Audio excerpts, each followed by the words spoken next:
Esteban Ortiz, que nos hablará de casos prácticos sobre la SAS. Sin más que decir, le dejo paso al doctor César Coronel para que pueda abrir este foro académico. Bueno, muchísimas gracias. Realmente es un honor presidir este panel de tan distinguidos colegas y de un tema tan actual como es el derecho societario frente al COVID-19. Es una gran coincidencia que justamente el 28 de febrero se haya expedido en el Ecuador la reforma a la ley de compañías que introduce esta nueva figura que ya existe en Argentina y en Colombia, donde está realmente el abuelo de la SAS, es el ex superintendente, el doctor Reyes Villamizar, y tener la oportunidad de contar pues con tan ilustres expositores como el doctor Mendoza de Colombia y el doctor Alejandro Ramírez de Argentina, que son verdaderos expertos en la materia, junto con el intendente de compañías de Quito, don Esteban Ortiz. Es un gran placer. Le voy a dar entonces la palabra al abogado Fabricio Dávila Lazo, uno de los más jóvenes y más activos miembros de la Academia Ecuatoriana de Derecho Societario, para que nos dé su presentación con respecto a la Sociedad Anónima Simplificada. Adelante, Fabricio, por favor. Hola, doctor Coronel, ¿cómo está? Buenas tardes. Muchas gracias. Bueno, antes que nada, gracias a la EDUC por organizar este foro y otorgarnos este espacio.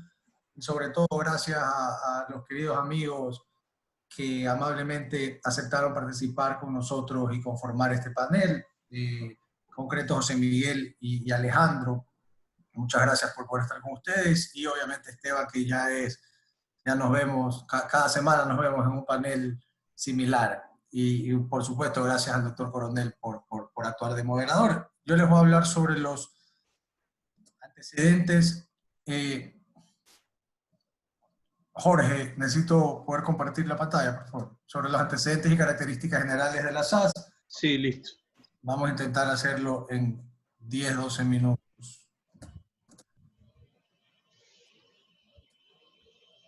Ya, ahí está.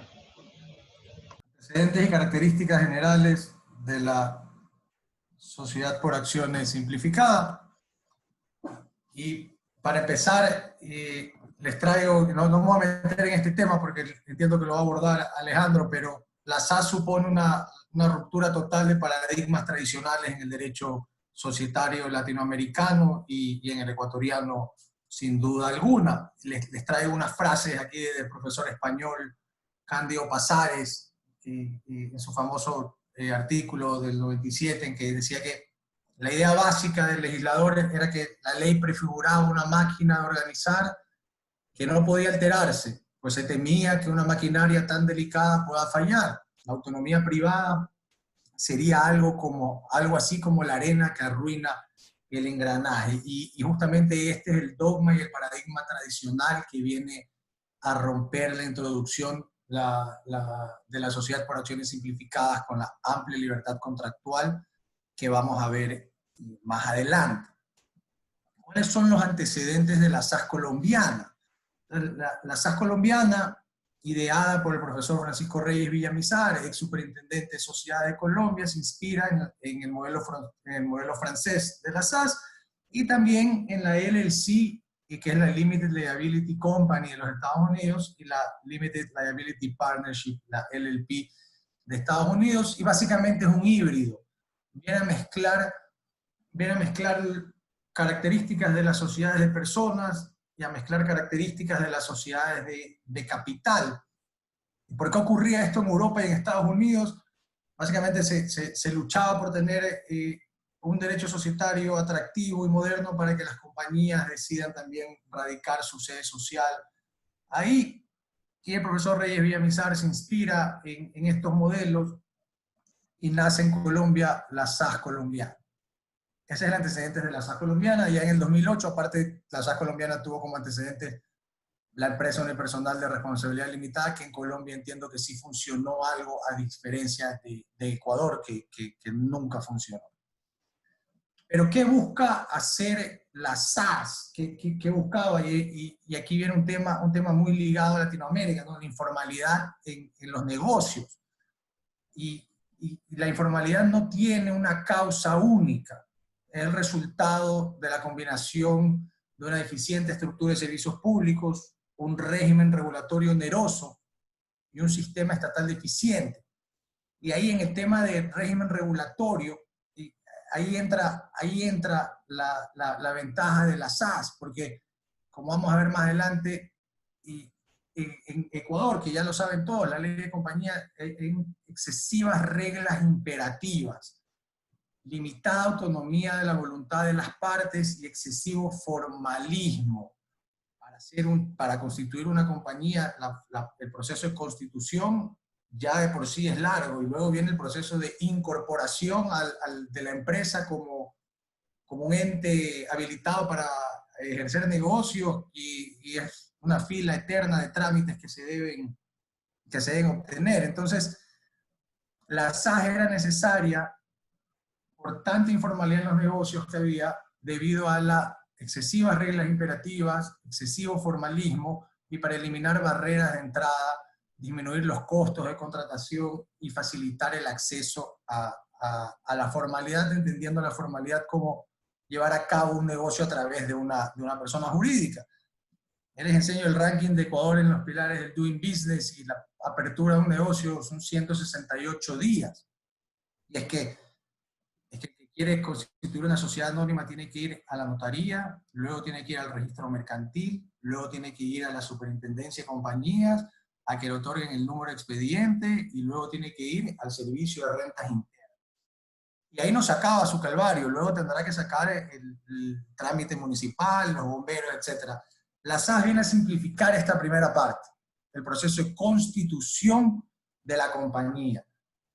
Ya se elimina esta duplicidad de registros, de ir a la notaría, luego tener que ir a registrar al registro mercantil, para luego volver a ir a registrar a la superintendencia de compañía. Y se cambia, se simplifica, y ahora se lo hace solo el trámite ante la superintendencia de compañías en el departamento de registro de sociedades, y de esta manera se contribuye a simplificar el proceso de constitución. Tuvo tanto éxito la ley colombiana SAS, que la OEA, y allá por el 2017, aprueba finalmente la ley modelo para Latinoamérica, o para los Estados miembros de la OEA. El objetivo de la ley modelo es esencialmente el reducir los costos de contratación, que ya les vengo comentando, derivados de la constitución, funcionamiento y liquidación de cualquier compañía. El profesor Reyes Villamizar señala en uno de sus libros que la reducción de estos costos fomenta el crecimiento económico y el comercio, y va a incentivar el incremento de las actividades económicas en países en vías de desarrollo como Ecuador. El 20 de junio del 2017, en que la Asamblea General de la Organización de los Estados Americanos adoptó una resolución en la que se invita a los miembros a que adopten, de conformidad con sus legislaciones y aquellos aspectos que les interesen, la ley modelo SAS. Son unos pequeños antecedentes. Ahora vamos a tratar de ver las características generales de la SAS. Primero, se elimina la necesidad de otorgar escritura pública para la constitución de la compañía y otros actos societarios, a menos que se aporten bienes inmuebles. Entonces, se elimina la necesidad de acudir al notario. Con esto se elimina los costos de transacción y una barrera de entrada que suponía para emprendedores que buscaban acceder a la formalidad, y yo lo he vivido en la práctica profesional, para empresarios que querían realizar un acto societario, pero se echaban para atrás por los altos costos notariales. Decían, no, es demasiado, lo haremos en otro momento. Cuando era una necesidad de la empresa y no lo podían hacer por los altos costos. Se consagra el principio de limitación de responsabilidad limitada, con la SAS, muy importante para las personas que operan en el comercio y que a veces no lo saben, que operan como personas naturales y todo su patrimonio está siendo prenda general para todos sus acreedores, en lugar de operar a través de una persona jurídica. Se introduce la posibilidad de la unipersonalidad, y esto es un gran avance porque se eliminará por fin los famosos socios de favor, esa anacrónica disposición de la ley de compañías en que obliga que una sociedad anónima tiene que tener al menos 2 accionistas, y si llega a tener si se atreve a tener solo un accionista, en 6 meses se disuelve y se liquida y se cancela, si es que no vuelve a tener otro accionista más. Entonces, por eso les ponía al principio que la SAS viene a romper paradigmas tradicionales, porque deja a un lado todo ese debate de que si se puede o no tener una sociedad con un solo accionista o no. Bueno, cuando se acaba el debate, se permite la unipersonalidad, porque es una realidad del comercio más que nada, y no hacía sentido que el derecho y que la ley de compañía se siga resistiendo a estos cambios. Y uno de los que más me gusta a mí es que introduce remedios contra la opresión, porque se introduce el concepto de abuso de voto, de la mayoría, minoría y paridad, temas muy poco desarrollados en Ecuador. Y esperamos que con esto los inversionistas vean con mejores ojos participar con una posición minoritaria en una SAS, conociendo que al menos ya la ley le consagra ciertos remedios para evitarse y sean abusados. De ahí también la amplia libertad contractual para pactar básicamente un objeto social indeterminado, y también distintas clases y series de acciones, que esto es súper común en el ecosistema emprendedor y de las empresas de Estados Unidos. Y finalmente, los pactos accionistas que sean comunicados a las compañías pueden ser oponibles frente a la sociedad. Y habrá otras características generales que quizás se me pasen, pero intentaremos ver estas. Entonces, ¿por qué era necesario la SAS en Ecuador? Por la rigidez normativa. Como ya les comenté, un ejemplo de la rigidez normativa era la obligación de contar con 2 accionistas en la compañía anónima y lo mismo en la compañía de responsabilidad limitada. Entonces era una camisa de fuerza, y el empresario tenía que pedirle a una persona que tenga una acción para poder cumplir con el artículo tal de la ley de compañía, y lo que hacía era encarecer todo el proceso de constitución de una compañía y simular actos, cuando en realidad había un solo accionista. Entonces, la rigidez normativa contenida en nuestra ley de compañías dio espacio para esta figura tan novedosa en Ecuador, porque quizás si no hubiéramos tenido tanta rigidez normativa, no hubiera sido tan necesario. Por otro lado, se introducen modernas tendencias internacionales en protección de accionistas minoritarios. ¿Y a qué me refiero? Se incorpora la figura del administrador de hecho, y se incorporan los remedios contra el abuso de la mayoría, de la minoría y el abuso de la paridad. Y sobre esto en Colombia hubo un gran avance, no sé cómo esté al día de hoy, pero con las sentencias de la Delegatura de Procedimientos Mercantiles, me parece que se consagró muy bien y hubo jurisprudencia muy buena, de calidad técnica sobre esos temas que son muy poco desarrollados acá en el país, sobre todo el tema del abuso del voto, todas las operaciones que puedan haber de tunneling y de extraer valor de la compañía en perjuicio de la compañía y de los demás asociados a favor de uno de los asociados. Este es un gran beneficio, en mi opinión, que introduce la SAS, que puede estar pasando un poco sin tanta novedad, pero en mi opinión, y sustentada en varios artículos de varios profesores de economía, que lanzan la hipótesis de que a mayor protección de los accionistas minoritarios podría haber mayor crecimiento económico, creemos que podría contribuir al desarrollo económico y crecimiento económico del país, y podría verse más atractivo adquirir una posición minoritaria en una SAS, a diferencia de adquirirla en una sociedad anónima o en una compañía de responsabilidad limitada. Bueno, por honor al tiempo, ya tengo que ir terminando.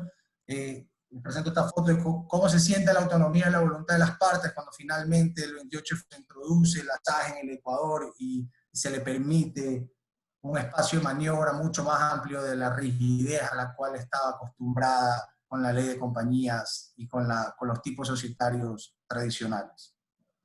Gracias.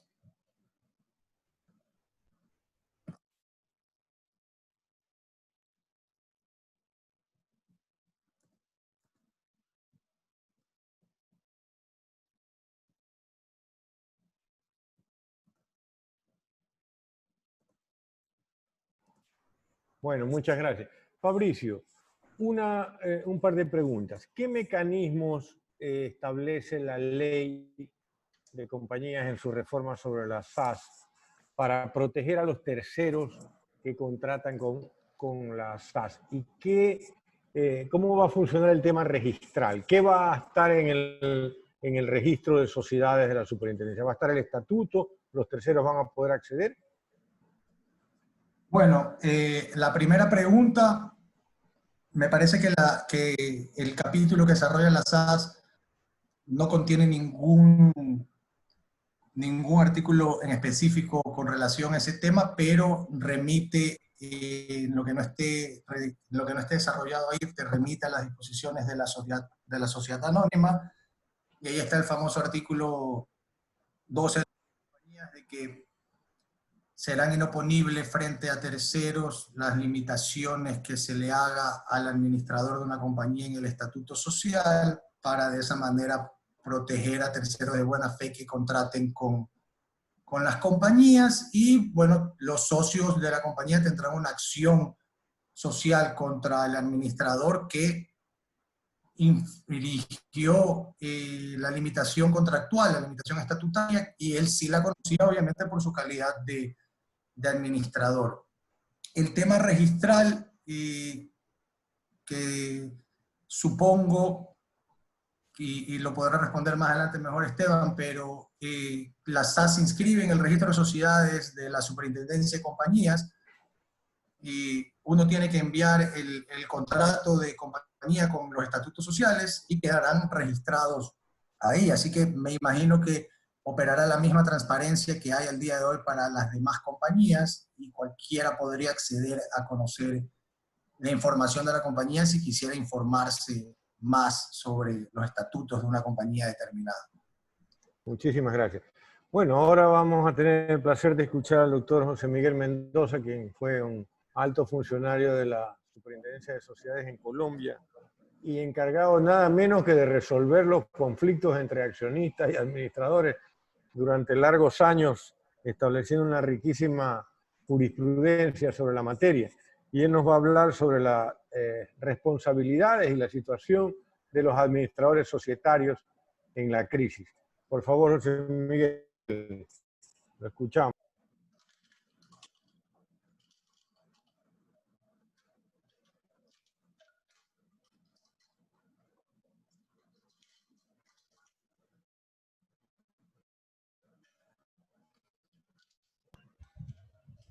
Ahí creo que ya puedo hablar. Muy buenas tardes a todos y muchas gracias, César, por esa amabilísima introducción. Es un privilegio para mí estar hablándoles. Nuevamente, el año pasado estuvimos con César, con Fabricio, con Esteban y varios otros en Guayaquil hablando precisamente acerca de estos temas. A mí me alegra profundamente oír la noticia de que Ecuador ya promulgó una sociedad por acciones simplificada, de que tienen ustedes ya este maravilloso vehículo adaptado a las circunstancias locales del Ecuador. Quiero hablarles en esa línea, y para seguir un poco la coherencia de lo que venía diciendo Fabricio, quiero hablarles acerca de la evolución que tuvo la SAS en Colombia. Y ahora, oyendo a Fabricio hablar, me dio mucha emoción porque recuerdo cuando la SAS se introdujo en Colombia, tuvimos discusiones muy parecidas a estas. Y muchas personas, como Fabricio, hicieron posible que la SAS fuera en Colombia un éxito al difundir sus beneficios, al explicar públicamente sus ventajas y, por supuesto, señalar los problemas que hubo desde el comienzo, porque siempre un cambio legislativo de esas dimensiones trae ciertos problemas.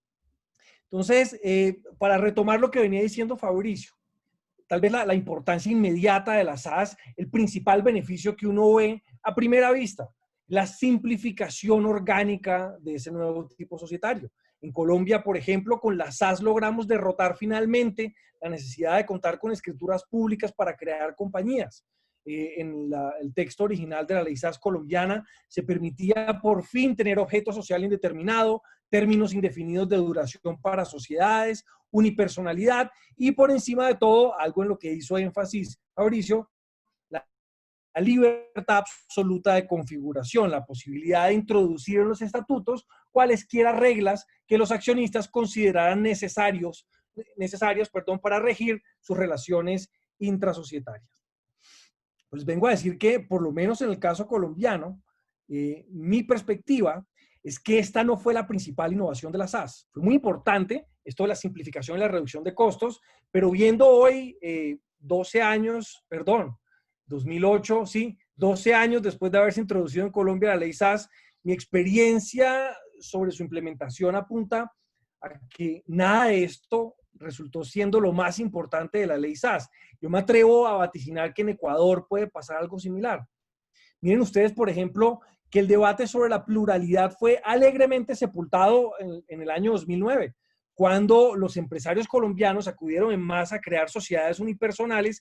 En ninguna facultad de Derecho se volvió a hablar acerca de la necesidad de tener 2 o más personas porque la sociedad era un contrato. Eso se acabó de inmediato. Yo no volví a tener, bueno, por supuesto siempre hay gente que se queja y se duele de eso, pero yo no volví a tener un debate público sobre el tema de la pluralidad. En lo de la libertad de configuración, yo tenía mis más altas esperanzas. Y bueno, ahora los empresarios y abogados colombianos van a innovar, van a incluir toda clase de nuevas acciones en los estatutos, van a inventarse mecanismos nunca antes vistos por la humanidad porque tienen libertad de configuración. En la práctica, son muy pocos los empresarios los que cambian los estatutos modelo que se promulgaron o pues se difundieron en Internet al mismo tiempo que las SAS.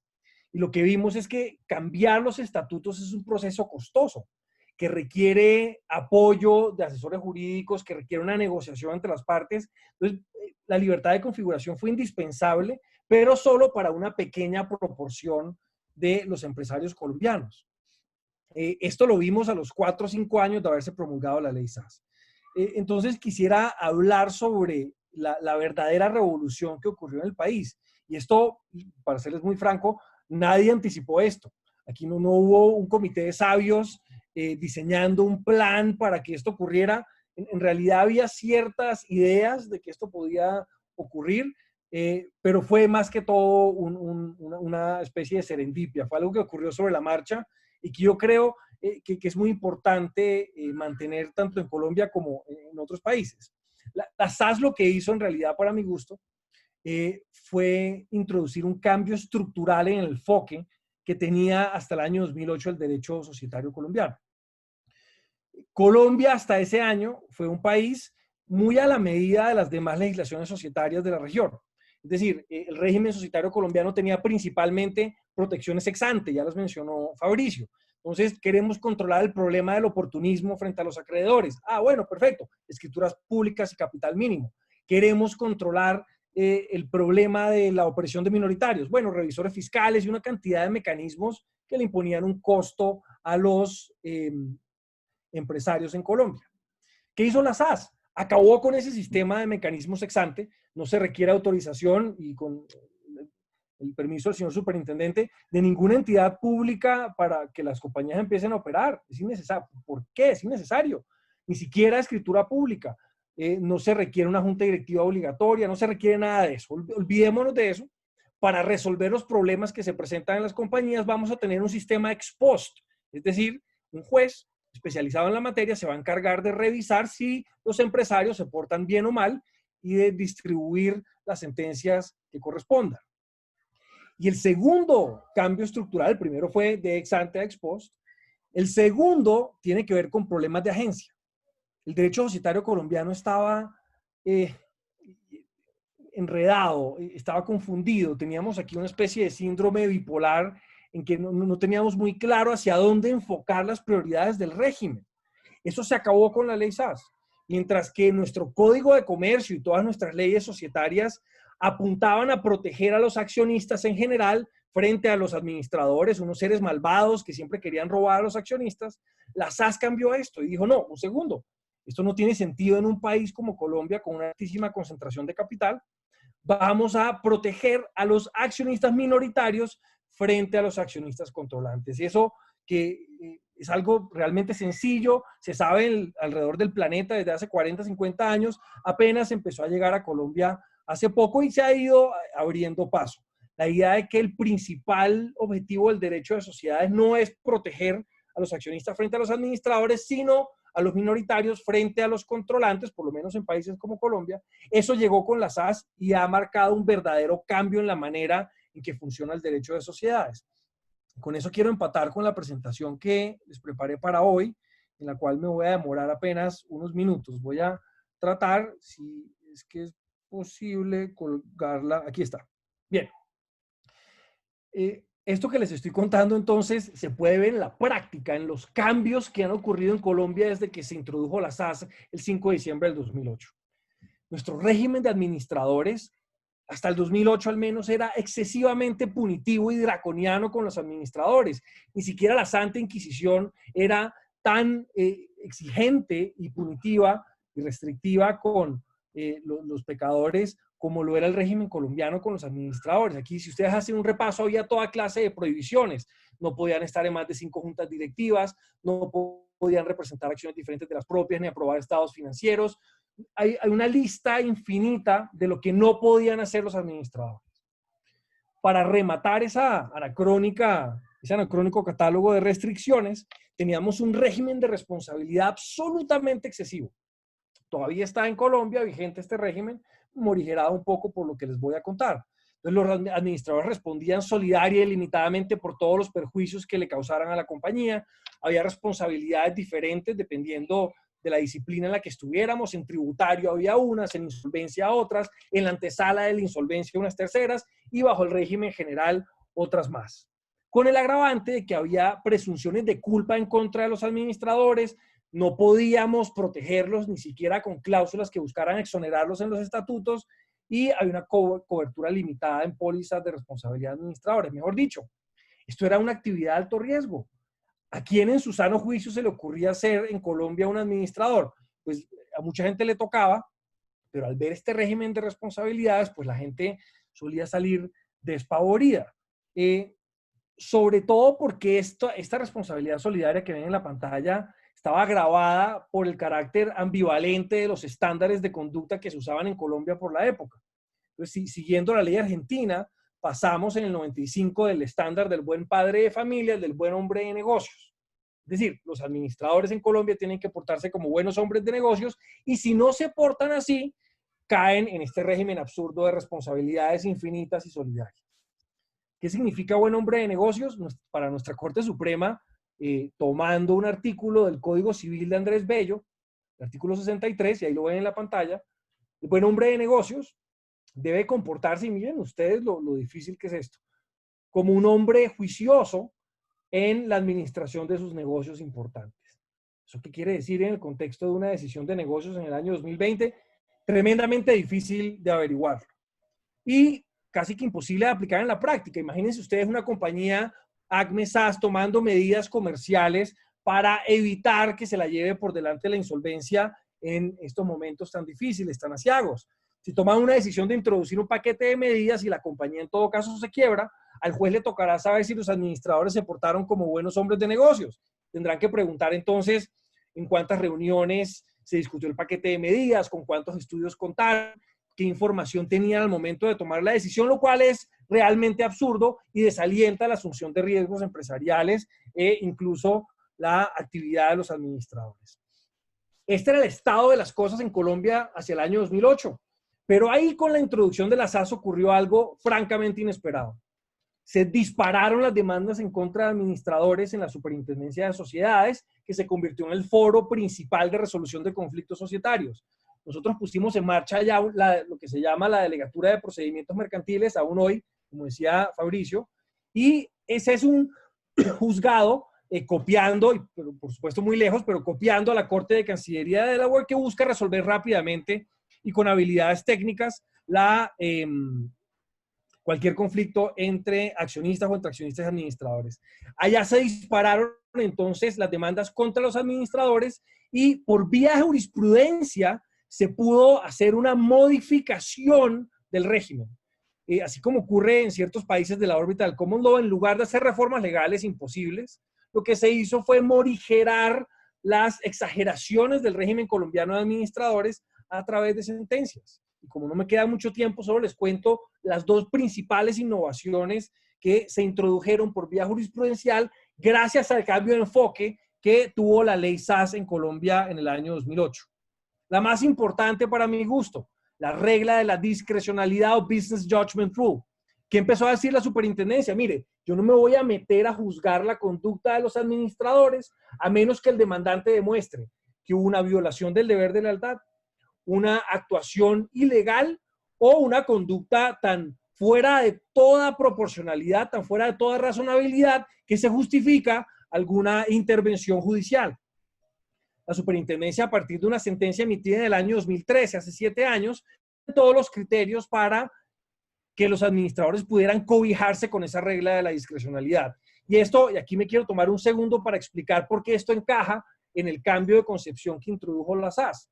Como ya no nos importa el conflicto entre accionistas y administradores, sino el conflicto entre controlantes y minoritarios, la regla de la discrecionalidad busca proteger las decisiones de los administradores. Esos administradores en realidad tienen altísimos incentivos para portarse bien. Si se portan mal, los accionistas controlantes los van a remover de inmediato. Y esos controlantes tienen incentivos para vigilar de cerca la función de los administradores y para removerlos o reprenderlos en caso de que no hagan la cosa bien. No necesitamos que los jueces estén revisando qué hacen los administradores. Tenemos un mejor mecanismo de control, los accionistas controlantes. Y ahí juega la regla de la discrecionalidad. Si el administrador tomó una decisión y se equivocó, por ejemplo, el presidente de la compañía que hacía BlackBerrys en el 2010 dice, no, ¿sabe qué? No vamos a copiar el iPhone, vamos a seguir con nuestros pequeños teclados de plástico, y eso llevó a la quiebra de la compañía. Esta regla protege a ese administrador de que le vayan a cobrar perjuicios por no comportarse como un buen hombre de negocios. Eso ya funciona en Colombia, por lo menos en el foro de la Superintendencia de Sociedades. Se atenuó entonces el funcionamiento del deber de cuidado, pero al mismo tiempo se hizo más exigente el deber de lealtad. Entonces, en Colombia nos olvidamos, gracias a la SAS, del deber de cuidado. Dijimos, hay mejores maneras de resolver eso, pero hicimos aún más exigente el deber de lealtad, en especial en cuanto a las operaciones entre partes vinculadas. Y esto vuelve a la concepción inicial de los problemas de agencia entre controlante y minoritario y administradores y accionistas. ¿Cuál es el principal riesgo en una sociedad cerrada en un país como Colombia? Que el controlante le ordene al administrador que desvíen recursos hacia los bolsillos del controlante. Es lo que pasa con mayor frecuencia. Ese es el problema principal del derecho societario en Colombia a partir de la introducción de la ley SAS, porque antes no teníamos cabeza para meternos en esos rollos.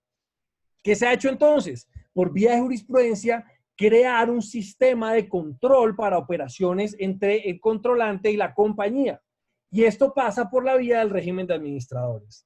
Entonces, a partir de la introducción de la ley SAS, y creo que ya se me acabó el tiempo, y también se acabó el sonido terrible de la aspiradora que está allá afuera, les ruego que me disculpen, pero estos son los problemas de trabajar en casa. Espero que hayan oído todo lo que tuve para contarles. A partir de la introducción de la ley SAS, nos dimos cuenta en Colombia rápidamente que lo más importante, lo más innovador de esa regla no fue solamente la simplificación de trámites, sino un cambio estructural, un movimiento tectónico que fuimos detectando solo en la medida en que pasó el tiempo, que nos llevó a un cambio estructural en el régimen de administradores para crear un nuevo equilibrio. De un lado, los administradores tienen suficiente discreción para tomar decisiones bajo esta regla de la discrecionalidad. El juez no se va a meter a escudriñar una decisión de negocios que tome un administrador, pero de otro lado, y para completar el equilibrio, si el administrador se porta mal, en el sentido de violar su deber de lealtad, ahí tendrá la máxima sanción posible bajo el régimen colombiano. Todo esto ocurrió gracias al cambio de paradigma que introdujo la ley SAS en Colombia hace 12 años. Muchas gracias.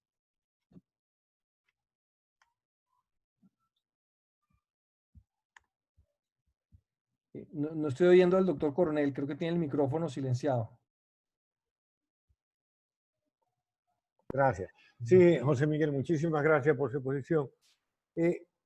Tú que conoces en buena medida la realidad ecuatoriana y somos pues países muy parecidos y historia común, etcétera, y has ejercido las funciones de directivas en la Superintendencia de Sociedades en Colombia. ¿Qué sugerirías, aprovechando que tenemos aquí al intendente de compañías de Quito y que la superintendencia como tal está, pues, ha estado involucrada en el proceso prelegislativo? ¿Qué sugerirías como la actuación o actitud que debiera tomar la superintendencia ante esta nueva realidad legislativa que presenta la SAS? Bueno, pues mira, yo para comenzar no me atrevería jamás a decirle al doctor Esteban Ortiz qué hacer y qué no hacer, pero sí les puedo decir una cosa. El éxito de la SAS en Colombia se debió en muy buena medida a la Superintendencia de Sociedades, al involucramiento absoluto de la superintendencia, a la participación en el desarrollo del régimen. Y eso vino por dos vías principalmente. Nuestra superintendencia tiene una oficina que hace conceptos jurídicos. Entonces, lo primero que empezó a ocurrir, y no sé si de pronto Ecuador tenga algo similar, es que los empresarios le hicieron preguntas a la superintendencia sobre cómo funcionaba la SAS en ciertos aspectos. Las primeras preguntas fueron, oiga, ¿yo puedo crear acciones especiales o de familia en una SAS? Y la Super por esa vía empezó a orientar a los empresarios y a aclarar algunos aspectos del régimen. Lo segundo que hizo la Super fue poner en marcha esas funciones judiciales que le atribuyó la SAS y convertirse en el tribunal societario por excelencia del país. La Super pasó de tener 50 casos judiciales en el año 2012 a tener 800 por año, como ocurrió en el año 2019. Y eso ha detonado una evolución jurisprudencial del derecho societario colombiano, todo en manos de una misma entidad, la Superintendencia de Sociedades Local. Muchísimas gracias, interesantísima esta experiencia. Bueno, ahora vamos a tener el placer de escuchar al profesor Alejandro Ramírez, que nos va a comentar sobre la experiencia argentina con respecto a la reciente legislación sobre la sociedad anónima simplificada. Alejandro, ¿te encuentras allí? Sí, ¿qué tal, César? Muchas gracias por la invitación. Gracias, José, Fabricio, Esteban. Un placer estar hablando de nuevo en Ecuador, aunque lamentablemente no podemos estar presentes como el año pasado. A ver, un poco lo quería encarar esta charla con una pregunta básica que nos tenemos que hacer cuando tenemos que hablar del tema de SAS o de cualquier tema societario. ¿Para qué sirve una sociedad? ¿Por qué haríamos una sociedad? ¿Por qué el legislador decidió hacer la sociedad? A ver, básicamente lo que siempre pensamos es, la sociedad sirve para dar una estructura jurídica a una empresa. Ahora, si nos vamos a pensar en todas las leyes de sociedades, las leyes de compañías que hay en Latinoamérica, vemos que esa concepción de empresa sobre la cual se basó el concepto de sociedad está pensada para otro tipo de economía. Vemos que el origen de todas las leyes de compañías de Latinoamérica están basadas en una economía industrial. Nos basamos en los conceptos de Vivante, de la escuela italiana, pero sobre otra realidad económica. Hoy en día, no por algo, los economistas hablan de que existe la economía del conocimiento. Digamos que hablan mucho que la materia gris, el conocimiento es más importante que las materias primas. Entonces, con esta realidad vemos que todas estas herramientas, estos vehículos societarios que teníamos incorporados nosotros en nuestras legislaciones, muchas veces empiezan a hacer agua, a no acompañar el desarrollo económico de ningún país. Entonces, esta nueva realidad, ¿qué requiere de todas las legislaciones? Y es un poco lo que trae la SAS. Requiere una flexibilidad para adaptarse a estas nuevas realidades. O sea, eso que hablaba Fabricio con su camisa de fuerza de los tipos rígidos que teníamos. Pero cuando hablo de flexibilidad, la SAS, ya tanto la argentina, la ecuatoriana, la colombiana, viene trayendo un elemento que se viene resaltando en todas las presentaciones que vengo escuchando hasta ahora. La autonomía de la voluntad, la libertad contractual. Y ahora, esta libertad contractual, esta autonomía de la voluntad, ¿es solo una declaración de principios? ¿Es algo caprichoso que querramos hacer nosotros por un tema ideológico? No, no. Es necesario en esta realidad económica actual. Ni siquiera, a ver, dije lo de la economía del conocimiento como una nueva realidad económica. Desde hace 2 meses, 3 meses, el mundo está sumergido en una situación como es el COVID, que directamente nos está haciendo replantearnos todos los elementos económicos que conocíamos hasta el momento, y que nadie va a saber dónde va a terminar, cuál va a ser el futuro de las empresas, cómo se va a concebir una empresa, dónde va a estar la importancia, como decía un analista internacional, el otro día lo escuchaba, decía, las grandes crisis aceleran los cambios, no es que va a torcer hacia donde iba el mundo. Entonces, el COVID nos está llevando a donde pensamos que íbamos a estar en 10 años, bueno, nos dice, hoy ya estamos, así que adaptémonos a todos los cambios que haya. Entonces, esta libertad contractual, esta autonomía de la voluntad sirve básicamente para unir dos clases de socios que se están mostrando y manifestando en las sociedades actuales. El socio emprendedor y con el socio inversor, es decir, el que tiene la idea, el know-how, con el que tiene el dinero, o quizás solo socios que tienen ideas para después buscar nuevos capitales para poder desarrollar sus ideas. Digo, no es casual que la SAS haya salido en varios países como Ecuador, Argentina, dentro de una ley más amplia de emprendimiento, de innovación. Digo, no es una casualidad eso, es un llamado. Ahora, con el derecho societario, ¿vamos a cambiar la realidad económica? Quizás sí, quizás no, pero lo que estoy seguro es que el derecho societario no puede ser una barrera que impida estos desarrollos económicos. Después podemos discutir el alcance o no o el impacto que puede tener el derecho societario. Pero si tenemos un régimen sumamente imperativo, como el que venían describiendo en Ecuador, y el que en Argentina era idéntico, seguramente el derecho societario pasa a ser una traba en vez de una herramienta útil para desarrollar la economía. Entonces, también hace un hincapié muchas veces en que nosotros los abogados nos creemos que somos un fin en sí mismo, entonces nos pasamos horas en la academia discutiendo la naturaleza jurídica, ya sea de la letra de cambio o del capital social, del objeto social, cuando el mundo pasa por el costado, digamos. No estamos trayendo innovaciones jurídicas que puedan ayudar en este sentido. Entonces, vemos que así se crea este nuevo tipo societario. Y cuando hablo de tipo societario, cuando hablamos de la SAS tenemos que tener cuidado, porque si bien la SAS está concebida como un nuevo tipo societario, es un tipo societario que tiene como característica esencial, como elemento esencial, la autonomía de la voluntad. Es decir, que puede ser una forma muy flexible. Y tranquilamente una SAS uno la puede concebir con la forma de una sociedad por responsabilidad limitada, una sociedad anónima. Entonces, cuando tenemos un tipo societario tan amplio y tan flexible como la SAS, una pregunta que hago acá a los concurrentes. ¿Tiene sentido seguir hablando del concepto de tipicidad? Esto se lo preguntó en Vitirujo en España, por ejemplo, que hablaba, bueno, ya con estructuras tan flexibles tenemos que dejar de hablar de tipicidad como tipos rígidos, como las camisas de fuerza que decía Fabricio, y empecemos a hablar de tipología, como algo más abierto. Entonces, estas innovaciones jurídicas son sumamente importantes. Digo, pensemos cuál es la innovación jurídica por excelencia que ha traído el derecho societario. La limitación de la responsabilidad. La limitación de la responsabilidad fue la que permitió que haya muchas innovaciones en empresas innovadoras. Ahora, si uno va, hay una editorial del diario Times, que después se la puede buscar, de 1824 en el Reino Unido, que a 1824 que decía que la limitación de responsabilidad, la posibilidad de que los ricos puedan limitar su responsabilidad, iba a traer una catarata de bancarrotas y una catarata de fraudes. Digo, tomemos un paralelismo con esto de la autonomía de la voluntad y el miedo a la libertad que en todos los países donde se implementa la SAS empieza a suceder esto. ¿Qué pasó con la limitación de la responsabilidad? Todo lo contrario. Hubo en vez de una catarata de fraudes, una catarata de empresas. Es verdad, hubo más riesgo, se tomó más riesgo y con ese riesgo se crearon empresas mucho más solventes e innovadoras que bueno, de más está decir todos esos países que primero adoptaron en todos esos regímenes los beneficios económicos que ha traído.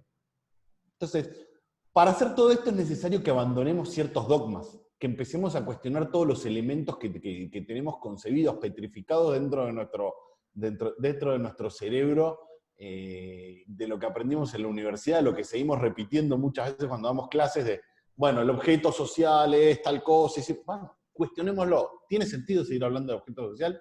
¿A quién protege el objeto social? ¿El capital social, el capital mínimo, tiene sentido seguir hablando de eso? Los aportes, ¿qué se puede aportar dentro de una sociedad? ¿Qué sirve? Un ejemplo, el año pasado vienen a mi oficina a consultarme unas personas para estructurar un negocio, y el mayor aporte que hacía uno de esos socios era un influencer que aportaba followers de Instagram. Según la concepción del derecho societario, la ley de compañías argentina histórica, una sociedad anónima, no sería un elemento susceptible de ejecución forzada a esos seguidores de Instagram o lo que sea la cuenta de Instagram, entonces no se podría ejecutar. Ahora, les doy un ejercicio, una tarea para el hogar. Pregunten a cualquier persona menor de 25 años qué importancia tiene tener 2 millones de seguidores, 2 millones de followers en Instagram y la importancia y el impacto económico que tiene eso. Nadie lo discute. Es imposible. Entonces hay una realidad económica, hay una realidad que pasa por el costado y muchas veces nosotros, los abogados desde la academia, no la vemos. Y si no la vemos, es imposible que podamos regular.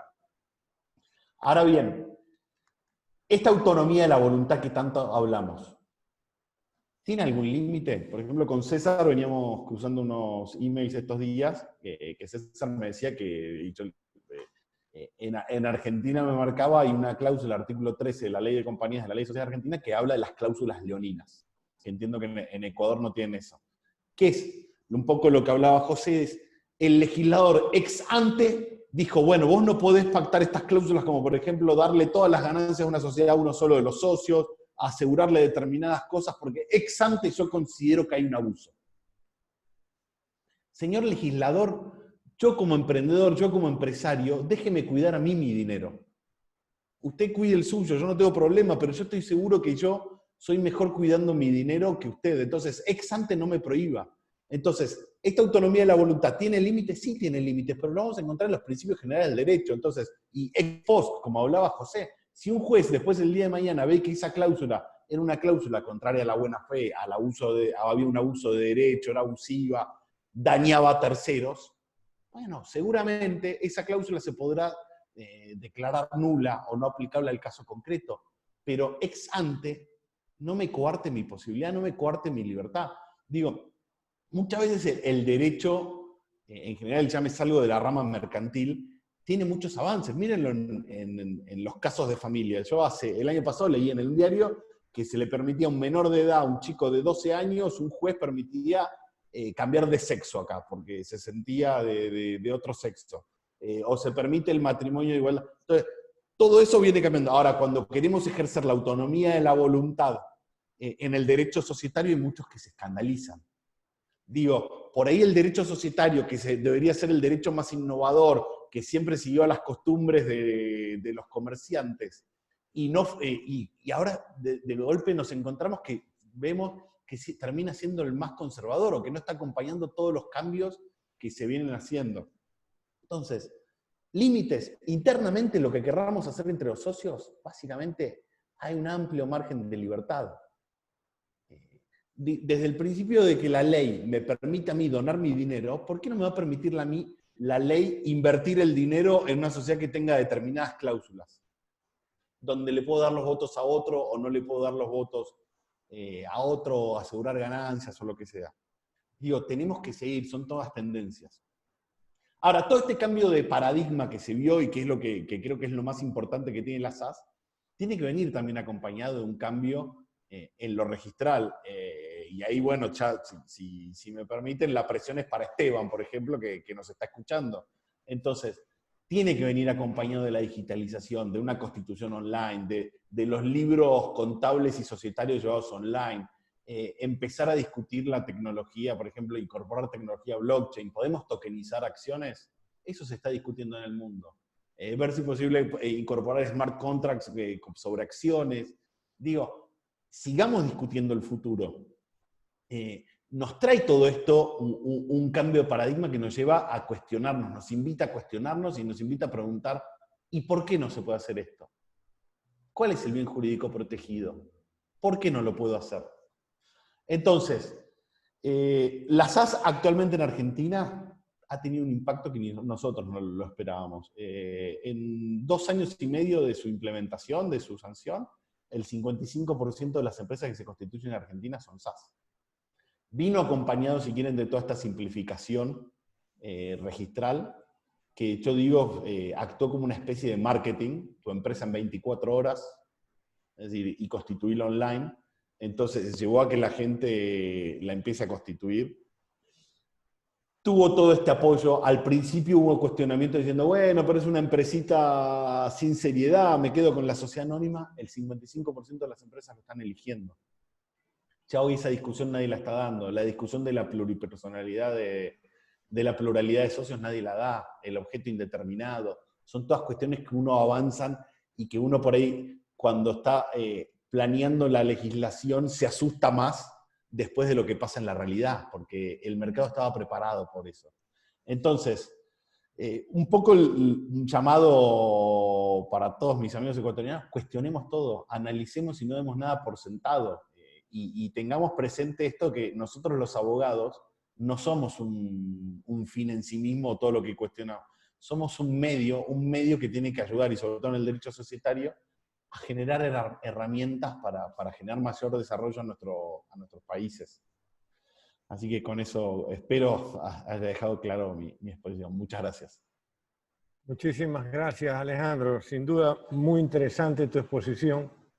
No hay duda que este es un cambio de paradigma, pero me pregunto si estarías de acuerdo con que, pese a ese tremendo cambio de paradigma que significa abrirse nuevamente hacia la autonomía de la voluntad en el derecho societario, esto traerá consigo la paradoja de que las viejas normas del derecho civil, del derecho privado, se van a poner de moda, porque es allí donde están los límites. ¿Coincidirías tú con esa apreciación? Es lo que te venía hablando, César, los principios del derecho. O sea, la SAS, la autonomía de la voluntad, no deroga los principios del derecho, no deroga el Código Penal. O sea, si alguien comete fraude, va a tener que seguir yendo a la cárcel. Y digo, no porque tener la autonomía de la voluntad se permite otras cosas, pero sí todo ex post, vamos a analizarlo. Y sin duda vamos a tener que analizar desde esos principios del derecho. Es tal cual lo que dijiste vos, y va a haber que desempolvar, con esta innovación, curiosamente vamos a tener que desempolvar los libros clásicos de derecho para analizar. De eso me voy a alegrar mucho, porque fui profesor de Derecho Civil muchos años, justamente en la Universidad Católica. Muchísimas gracias, Alejandro. Bueno, gracias. Ahora vamos a tener la exposición de nuestro intendente de compañías en Quito, que ha sido uno de los grandes impulsores de esta nueva figura, y que espero nos dé una exposición pragmática de qué es lo que en la vida real vamos a poder hacer con la SAS. Adelante, Esteban. Muchísimas gracias, doctor Coronel y Alejandro, José Miguel, Fabricio. Es un gusto compartir con ustedes. Ya cerrando cartel, a mí me toca lo más difícil, porque después de escucharles a ustedes tan brillantes exposiciones, pues me queda complicado. Pero voy a hacerlo lo que buenamente pueda. Justamente creo que después de escucharles y sobre todo después de dejar en el aire todas estas preguntas que Alejandro plantea, que José Miguel y Fabricio también explican y exponen, yo creo que nos ha dejado, nos ha dejado la cancha trazada. Tenemos claro en qué consisten, de qué se trata. Mi exposición va a ser sobre casos prácticos. Si me permiten, voy a compartir la pantalla nada más. Un segundo.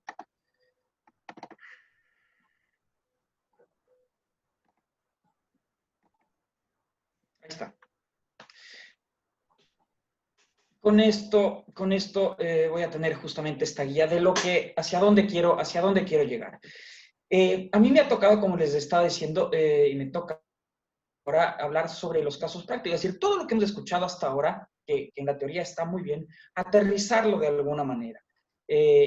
Para tener una idea con ejemplos de lo que significa, de lo que yo puedo hacer con las SAS. Y después me voy a ir deteniendo en la mitad, en el camino, para responder un par de preguntas y un par de inquietudes. Pero la primera es que efectivamente las SAS son esta revolución del derecho societario ecuatoriano. Es un cambio de paradigma, pero brutal. Es decir, de esas normas decimonónicas, de esas normas de 1963, o 64, que fueron expedidas en la ley de compañías, no se ha cambiado hasta el 2020 absolutamente nada conceptual grande. Sí han habido cambios en el camino, lo del control ex post nosotros ya lo tenemos desde el 2014, pero técnicamente lo que ha sucedido es que las figuras corporativas se han mantenido iguales. Y esta ley de compañías de los 60 tenía una base en el Código de Comercio de 1906 de Eloy Alfaro. Y a su vez este código de comercio tenía su inspiración en el código napoleónico. Entonces, si ustedes ven, hemos tenido una cultura y una tradición comercial con normas ancladas en el pasado, con una realidad completamente distinta, que servía muy bien para esa época. Es decir, yo creo que la ley de compañías era una ley de compañías buena para esa época, pero ya hoy, 50 años después, las circunstancias cambian, todo cambia. Y eso es lo que ha sucedido con las sociedades, con la sociedad por acciones simplificadas. Entonces hay que entender y hay que pensar, como muy bien han dicho mis contertulios, que que hay que dividir lo que son las compañías tradicionales, sociedad anónima y sociedad limitada básicamente, frente a lo que es la sociedad por acciones simplificada. Y voy a citar a un profesor argentino, Daniel Roque Vito, lo que él habla y dice, la sociedad, la SAS, es un animal de otro zoológico. Es un animal de otro zoológico. Hay que entender que este zoológico de animales tradicionales, el león de la selva, el rinoceronte, lo clásico, está en un zoológico y este está en otro. Es decir, si queremos ver animales tropicales, animales raros, fosforescentes o lo que fuere, pues perfecto, me voy a otro tipo de zoológico que es este, para las SAS. No digo que el otro no vale o no exista porque se mantiene, no se ha reformado, sino que tenemos que entender y tenemos que cambiar la mirada, como muy bien planteaba hace un momento Alejandro, de que este es otro tipo distinto. No es la sociedad anónima, no es la limitada. Ah, no, es una más. Ah, no, ya tengo la anónima, tengo la limitada y tengo la SAS. No, esta es algo completamente distinto. Y aquí un paréntesis nada más. Para efectos de la medición del Doing Business que mencionó José Miguel, el Ecuador a nivel mundial se mide sobre la SAS, sobre el desarrollo de la SAS. Y fíjense ustedes, nosotros estamos en un ranking 160 y pico, que está medido con las compañías limitadas y que son extremadamente cerradas, extremadamente complejas. Y ya voy a ir a la explicación en el tiempo que me queda. Y quiero ser, espero ser concreto. Ok. El antecedente. La SAS, como ya lo han dicho, es una compañía a la medida. Yo puedo establecer la compañía a la medida y esta realidad ha empujado que estos tipos societarios justamente solucionen los problemas comunes. Esta rigurosidad que tenían los tipos tradicionales ya no se ve en las compañías, en la SAS. También la autonomía de la voluntad, como ya lo explicó Alejandro, es la base fundamental. Nosotros podemos establecer las cláusulas más exóticas, las más ordinarias también. Podemos incluir lo que nosotros queramos para poder tener un tipo que no solo tiene el beneficio y la característica de la formalidad o de los costos, sino que además también yo puedo establecer y puedo poner las condiciones o armar lo que a mí me convenga dentro de lo que es la necesidad propia del negocio. Ok, todo esto que está muy bien teorizado nos aterriza en la ley de compañías reformada por la Ley Orgánica de Emprendimiento, donde dice que el documento de constitución tendrá las cláusulas que los accionistas resuelvan incluir. Y después, a continuación de lo que dice este artículo, salvo estas que son 12 normas, 12 requisitos formales que tienen que cumplir, pero que son de orden público, es decir, el nombre de la compañía tiene que tener un nombre de la compañía, tiene que tener accionistas, tiene que tener accionistas. Con esto quiero ir cerrando la parte teórica para concentrarme en la parte práctica. Y aquí,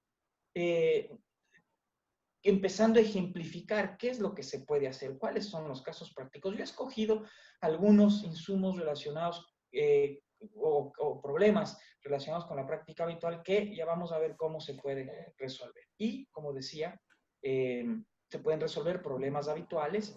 Por ejemplo, en las sociedades anónimas, hay el problema enorme de que la compañía, cuando tiene 50% la una parte y 50% la otra parte, tengo el gran problema de que si el uno dice blanco y el otro dice negro, nadie resuelve ese inconveniente. ¿Qué me permite la SAS? Pues la SAS me permite decir, perfecto, el uno tiene el 50, el otro tiene el 50. Si hay un conflicto entre los dos, tiene voto dirimente fulano y tal. Puedo hacerlo en la SAS desde luego. Puedo establecer golden shares, puedo establecer unas características puntuales a las acciones para que éstas resuelvan lo que decía, un derecho de veto o la posibilidad de resolver este tipo de conflictos, pues puedo hacerlo. Todo depende de mi estructura. También, resolución de conflictos. Yo me puedo anticipar a los conflictos. Es usual, es muy usual que en las compañías existan problemas en las juntas, por supuesto, problemas con los administradores, por supuesto, problemas entre accionistas, desde luego. Yo puedo anticiparme a esto y puedo establecer en mi estatuto algunas particularidades y la forma de resolver estas. Y cosas habituales como convocatorias a juntas, por ejemplo, se puede convocar por WhatsApp. Por supuesto, claro, eso sí se puede hacer. Se puede hacer juntas por Zoom también. Todo siempre y cuando se establezca en el estatuto que esto se puede hacer. Entonces, resolvemos problemas que tenemos ahora por este tema de la pandemia. El gran problema y las consultas que nosotros tenemos todo el tiempo están relacionadas con cómo hacer para que una junta universal se pueda reunir de manera telemática, o qué pasa con las convocatorias, o qué pasa con las reuniones presenciales, es decir, pero todo eso en una estructura rígida como en la sociedad anónima o rígida como en la sociedad limitada, que está amparada bajo la ley de compañías, no tengo muchas más alternativas que lo que dice la ley. Esto es ya aterrizando lo que han dicho los expositores. Pero en la SAS lo que puedo hacer es, a través del estatuto, ir saliendo de estos, ir resolviendo estos problemas habituales. Y así los que ustedes se inventen. Y esto es algo que yo en algún momento comentaba, ahora mencionando lo que decía hace un momento, igual Alejandro, ¿cuál es el límite de la autonomía de la voluntad? Pues una respuesta que yo di en algún momento fue que el límite era la imaginación. Y esa imaginación evidentemente está ligada a normas de orden público, desde luego, que me permiten encasillar, pero esta imaginación me permite a mí ir y trabajar sobre la resolución de este tipo de problemas habituales o incorporar cláusulas sofisticadas. Puedo armar una estructura para empresas familiares o puedo hacer una transformación de una SAS, de una SA a una SAS, y ahí establecer un nuevo esquema porque ya se convirtió en una empresa familiar grande que necesita otro tipo de soluciones a los problemas habituales. Por ejemplo, ya está el pater familia, hay un problema de sucesión o hay dos pater familia ya que están por jubilarse y tienen a los hijos, tienen a los nietos. Y tienen ahí el problema de que cuál es el gerente, cuál es el representante, cuál administra tal cosa, a quién le puedo contratar, cómo podemos hacer. Entonces yo puedo ya definir una estructura familiar en el mismo estatuto y decir esto se va a hacer de esta manera. Vamos a incluir, yo que sé, una oficina de familia, vamos a tener un jefe de familia y al pater familia le vamos a dar estas atribuciones y al otro pater familia estas otras y vamos a tener un esquema el que sea. Entonces, yo voy solucionando problemas. Lo mismo con las acciones.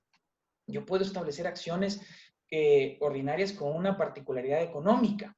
Puedo establecer y puedo definir que en mis acciones me reservo el derecho, mis derechos económicos. Entonces, solo yo recibo utilidades. ¿Puedo hacerlo? Sí. Puedo también reservarme el derecho a voto. Entonces yo, te voy a poner un caso que sucedió en Colombia, que algún rato me lo comentó el profesor Francisco Reyes, pero que ejemplifica esto que voy a comentar, que es muy curioso, pero yo me puedo reservar el derecho a voto, por supuesto, me puedo reservar el derecho a voto. Yo puedo tener una acción con el 100% del derecho a voto. Y después del 99, 99, 99, o lo que fuere, puede estructurarse de otra manera, pero pueden tener otros accionistas las acciones con las características que ellos quieran, pero yo que tengo una acción puedo reservarme ese derecho de voto. ¿Puedo hacerlo? Sí. Limitación a la transferencia de acciones. ¿Por qué no? Como decía Alejandro hace un momento. En este tipo de sociedades puedo hacer eso.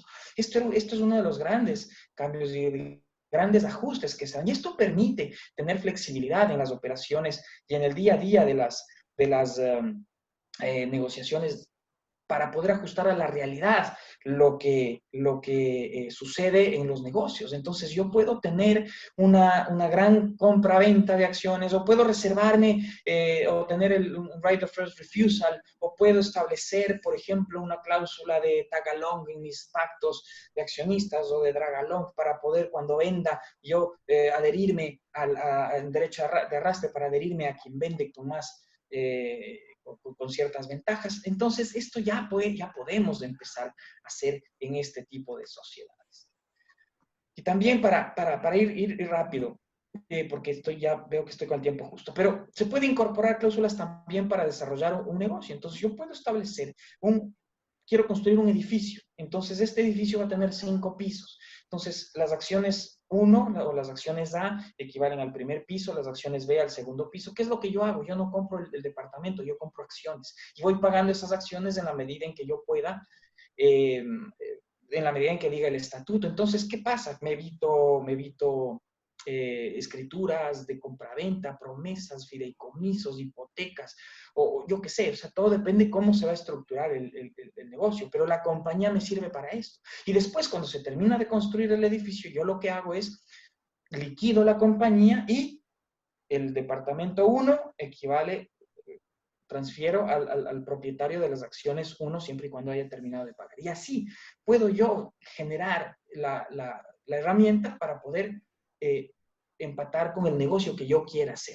El caso de los estudios jurídicos también es un caso que además yo soy abogado, entonces por eso lo pongo en la mesa, porque lo conozco de cerca, pero en los estudios jurídicos se puede plantear igual. El socio fundador tiene unas características, el socio patrimonial otro, el socio profesional otro, se establecen ciertas estructuras. Entonces, así ya no tengo que estar dependiendo de pactos privados o de la buena fe o de cualquier otra circunstancia relacionada con una estructura en este caso, de un negocio que nos permita a nosotros adaptar la realidad. Lo mismo, cláusulas extravagantes. Aquí está el ejemplo que decía hace un momento de Francisco Reyes. Él decía que había un accionista, un abogado colombiano, que decía que la familia, las grandes peleas de familiares no serán entre padre e hijo o padre, hijo, nieto. Lo que sucede es que serán usualmente entre terceros, la esposa, los terceros, la familia política, los que se meten. Ese es el problema. Ahí es cuando hay problemas. Entonces, lo que habían hecho en estas SAS es que el padre, el pater familia, había constituido la compañía con sus 3 hijos y había puesto una cláusula que decía que si el hijo se casaba, será excluido de la compañía. Y claro, le pagaban lo que le tengan que pagar y ahí mismo se establecía, pero por causa de matrimonio le sacaban al hijo de la familia. Había una excepción, que si es que había unanimidad en el consentimiento de la persona con la que se casaba, o si es que se votaba unánimemente para que siga perteneciendo a la compañía, pues se salvaba el tema. Pero fíjense ustedes cuán extravagante podemos llegar a ser. Si usted se casa, sale de la compañía, punto, porque yo no quiero tener problemas con terceros. Es una posibilidad, por supuesto. Obligaciones de recompra. No me quiero detener, pero básicamente es lo que ya hablaba sobre la transferibilidad de las acciones, causales de separación voluntaria también. Y con esto quiero terminar con esta cita de Yves Gouillon que dice que la sociedad, las SAS, son una isla de libertad en un océano de reglamentación. Esta fue una presentación que él hizo ante la Asamblea Nacional Francesa cuando presentaba en el año 94 el proyecto de SAS. Porque eso es lo que termina siendo. En este mar de reglamentación, en este muro de Berlín, de acuerdo a la lámina que presentó Fabricio, la SAS rompe este muro, rompe la posibilidad de poder establecer diversos tipos de condiciones, cláusulas y mecanismos para hacer negocios. Con eso espero no haberme extendido mucho. Muchísimas gracias. Muchas gracias, Esteban. Es muy interesante tu exposición y muy ilustrativa. Realmente, después de escucharlos, me planteo una pregunta que quisiera dirigirla a todos ustedes y pedirle que, de ser posible, la vayan contestando primero nuestro amigo José Miguel, con su experiencia desde Colombia, luego Alejandro en Argentina y después Fabricio y Esteban, aterrizando al Ecuador.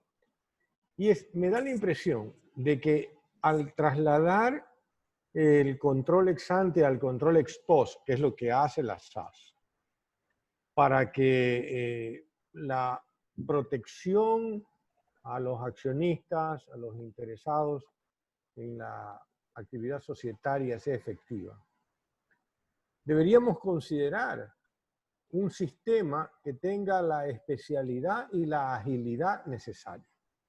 Está prevista la posibilidad del arbitraje, pero sabemos que eso solo en la medida en que se haya pactado expresamente en el contrato social y la hayan aceptado los nuevos accionistas. Y sabemos, por otro lado, que nuestro Poder Judicial está virtualmente colapsado por la gran cantidad de demandas al implantarse la oralidad. Hoy día tenemos que juicios para tener audiencia preliminar pasan 3, 6 meses y bueno, tenemos casos en que en un juicio sumario en 2 años no se llega a tomar una decisión. ¿Sería recomendable considerar una instancia administrativa similar a la que hay en Colombia en la Delegatura de Procedimientos Mercantiles que nos ha referido José Miguel? O incluso una innovación adicional de que en ese sistema que se idee y que esté en una instancia administrativa de la Superintendencia de Compañías se puede incorporar también a elementos arbitrales, en especial personas que tienen experiencia en arbitraje que puedan contribuir a crear un sistema especial, al menos de primera instancia, para la resolución de conflictos societarios. ¿Cómo verían ustedes, desde la experiencia y con las limitaciones que impone, pues que no son abogados ecuatorianos, José Miguel y Alejandro, y si nos pueden contar también algo de la experiencia en sus países, y luego Fabricio y Esteban? Les dejo planteada la pregunta. José Miguel, si puedes empezar.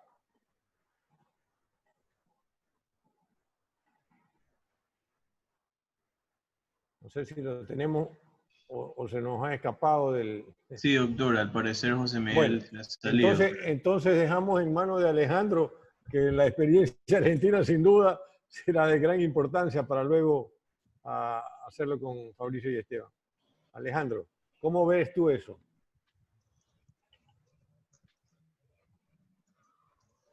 ¿Le puede dar este micrófono a Sí, Alejandro? ahorita ya se le está habilitando, ahí fue. Gracias, César. Me da tranquilidad por lo menos escuchar que la lentitud de la justicia no es algo exclusivo de Argentina. Entonces ya no me siento tan solo en eso. Mira, con eso tengo dos observaciones. Lo de la especialización de la justicia, sin duda, es algo sumamente necesario. Tienen que ser jueces especializados los que tengan que dirimir este tipo de conflictos. Hay un libro muy interesante de Roberta Romano, creo que Fabricio la mencionó a Roberta, que es una profesora de Yale, que se llama The Genius of American Corporate Law, que habla el porqué de Delaware. Porque muchos estados tratan de copiar a Delaware, pero incluso con beneficios impositivos, otras cosas, pero ¿por qué Delaware tiene la mayor concentración de empresas dentro de Estados Unidos? Y ella, uno de los elementos que da es justamente la justicia especializada y previsible que tiene Delaware. Entonces, y una justicia que siempre apoya la autonomía de la voluntad, que siempre está tratando de defender lo pactado por las partes sobre ello. Entonces, es muy importante tener eso y dar previsión, porque si uno tiene previsibilidad con estas cosas, seguramente, sobre todo los de Latinoamérica, tenemos cuestiones que hoy la postura es una y en 5 años es otra, la verdad va a ser complicado que podamos atraer inversiones a nuestros países. El tema del tribunal administrativo, si tenés una persona como Esteban a cargo, me encanta. Ahora, el riesgo es que Esteban no esté más en 5 años, 6 años, y que venga otra persona. Yo no sé cómo es la designación del superintendente en Ecuador, pero si es como acá que depende del Poder Ejecutivo de la Nación, cambió el Poder Ejecutivo de la Nación y cambió el superintendente y cambió toda la postura que se tenía. Entonces, de previsibilidad tenemos poco. Ese es un tema que hay que verlo con cuidado. Yo creo también una herramienta útil que se puede tomar es con estatutos modelo que brinde la superintendencia, donde ya esté prevista directamente, donde se incentive al tribunal arbitral, a la mediación, a cláusulas alternativas de solución de conflictos, y que ya venga pactado como por defecto por la superintendencia. Algo que pasó en Colombia, algo que pasó en Argentina es, con toda esta libertad que hubo, la gran mayoría siguen optando por los estatutos modelos, porque uno de los problemas que tenía Argentina y que tiene todos los países de Latinoamérica es la informalidad de sus sociedades. Entonces, si vos le das una herramienta fácil y barata para constituir una sociedad, el empresario se constituye. Ya en eso le metiste la cláusula adentro que lo invita a una solución alternativa de conflictos por afuera de los juzgados con todos los letargos que tenemos. Creo que con eso van a ir cambiando directamente y van a tener un impacto tremendo en el derecho societario. Por eso, si van a dar instrumentos constitutivos, digamos, estatutos modelo, tiene un impacto gigante e inconmensurable lo que pueden hacer desde los estatutos modelos. Excelente, muchísimas gracias. Fabricio, Esteban, no sé, quizás Fabricio puedes empezar para dejarle a la autoridad la última palabra. Le damos el micrófono a Fabricio, por favor, Jorge. Hola. Bueno, sin duda alguna, ese es uno de los retos más grandes del derecho societario, del enforcement del derecho societario, que hablan los autores del law on the books y law in action, ¿no? Que una cosa es muy bonito el articulado, pero bueno, realmente vamos a poder ejecutar esto. Realmente un accionista minoritario va a poder acudir a un juez civil que no tiene idea de esta materia y va finalmente a poder hacer válido su derecho o no. Y en ese sentido, quizás se podría pensar en lo que me parece que ocurre en seguros, que se dirimen las disputas en la superintendencia de seguros, como un primer filtro que sería más especializado, donde se pudieran conocer estos conflictos societarios. Me parece que en mercado de valores se hace lo mismo, pero en seguros lo tengo claro que sí se hace así. Y por otro lado, en ese trabajo que se presentó hace 2 años, se recomendaba también muy ambiciosamente un tribunal societario especializado, pero debido a la complejidad de los temas y el elevado conocimiento que se necesita de los participantes, se buscaba que se trate de hacer como en los temas de arbitraje, de que sea un foro de disputas internacionales, que de hecho lo conversábamos con José Miguel, Aurelio y con el doctor Coronel, y tratar de que las empresas extranjeras pacten estar ahí y de esa manera se subsidiaba, pero suena un poco más a sueño que a realidad, pero sin duda alguna la superintendencia quizás podría tener algo que decir y ver en este tema. Ahí se conectó José Miguel. Muy bien. No lo veo a José Miguel, pero por supuesto que nos gustaría escuchar su opinión. No estaba oyendo de la pregunta. Lo que pasa es que el internet en Colombia no funciona tan bien como la SAS. Bueno, entonces, para dejarle la última palabra a la autoridad, siga usted, José Miguel. Miren, el sistema judicial colombiano es el peor de América Latina según las mediciones del Doing Business. Estamos por debajo incluso de Venezuela en materia de resolución judicial. Ya tienen bastantes problemas, como ustedes saben. Incluso aquí, entre nuestros abogados expertos en procesal, ha hecho carrera un chiste repleto de cinismo que a mí no me gusta mucho. Seguro me lo habrán oído contar en algún momento. Según el chiste, la vida útil de un abogado colombiano abarca apenas 2 procesos ordinarios. tal el grado no sé ni cómo describirlo, de corrupción estructural, me refiero a que las cosas no funcionan, de nuestra justicia, que en realidad ningún empresario en su juicio va a acudir a la justicia colombiana para resolver un conflicto entre accionistas. Por eso, el eje central es el otorgamiento de facultades judiciales a la Superintendencia de Sociedades. Y allá se puso en marcha una corte, una pequeña corte especializada que funcionaba de un lado muy rápido, todavía rápida, pero antes lo era más. Funciona muy rápido y me refiero a que en 2 días salía una medida cautelar. En 1 mes o 2 meses podía salir una sentencia. Que son tiempos que uno dice, ¿cómo es posible que eso ocurra? Pues cuando una corte se enfoca en lo sustancial, en lugar de lo pro.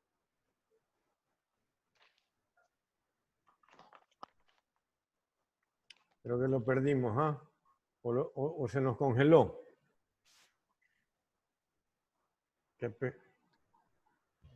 Sí, yo creo que tiene algunos problemas con su internet, el doctor. Bueno. Quedó como el sistema procesal colombiano. Bueno, Esteban, yo creo que tendríamos que, para, digamos, en respeto del tiempo del público, darle la palabra a Esteban, y si regresa José Miguel, pues lo escucharemos un par de minutos más. Perfecto, Adelante, sí, Esteban. no. Lamentablemente el tiempo es nuestro mayor enemigo. Hay muchísimos temas que podemos hablar, que podemos discutir. Este es un tema riquísimo, riquísimo digo en cuanto a la riqueza que tiene para poder discutir, para poder explicar, tantos matices que tiene. Y yo vuelvo a aterrizar las cosas. Y la semana anterior, quiero contar esto, la semana anterior tuvimos nuestra primera SAS en Ecuador. Curiosamente, no sé si el destino tenía preparado el nombre también para la primera SAS, pero se llama T1, T, el número 1, SAS. Es muy curioso, es una coincidencia de la vida. Esa es la primera compañía SAS, la primera sociedad SAS que nació. Y nosotros hacíamos el trabajo en Quito y veíamos cómo el usuario mandó su contrato, su documento, era un acto, su documento firmado con firma electrónica, es decir, la digitalización, hacia allá estamos yendo, la digitalización en su pleno auge. Nos mandaba y efectivamente, como lo han mencionado, usaba el estatuto modelo que nosotros tenemos preparado y hacía algunos ajustes. Pero lo curioso del tema es que es la primera vez, hay unos primeros ejemplos y se equivocaba porque, por ejemplo, confundía dirección con domicilio. Entonces ponía Avenida de los Chiris y lo que sea en vez del Cantón Quito, que es la forma como nosotros establecemos el domicilio en las compañías. Entonces, habían que hacer ciertos ajustes, que son justamente parte de las normas de orden público. Y nosotros mandábamos por correo electrónico, que ese es el mecanismo como funciona la superintendencia, mandamos por correo electrónico, el usuario recibió y en 10 minutos volvió a contestar, y es facilísimo y es una belleza porque firmó otra vez el documento con firma electrónica, es decir, todo desde su computadora, no se levantó desde su asiento. Nos mandó en 10 minutos. Lo que nos volvió, nos pasó de nuevo la pelotita, revisamos la información. Claro, como es la primera, hay 5 burócratas encima de la SAS. No va a volver a suceder, pero al menos la primera sí tenemos que tener cierto cuidado para poder revisar, para ir viendo cómo va el proceso. Pero en otras épocas eso era imposible, era impensable. En otras épocas, me refiero antes del 28 de febrero, en el que quizás usted, doctor Coronel o abogado Ávila, pueden certificar el hecho de que cuando uno hacía una reforma estatuto o cuando uno constituía una compañía y había una equivocación, había que ir, retirar las 3 escrituras públicas de la notaría, hacer el cambio de hoja, esperar a que el notario firme, pagar, después volver a presentar, después volver a revisar. Eso tomaba, no sé, 4 días, 5 días, no tengo idea.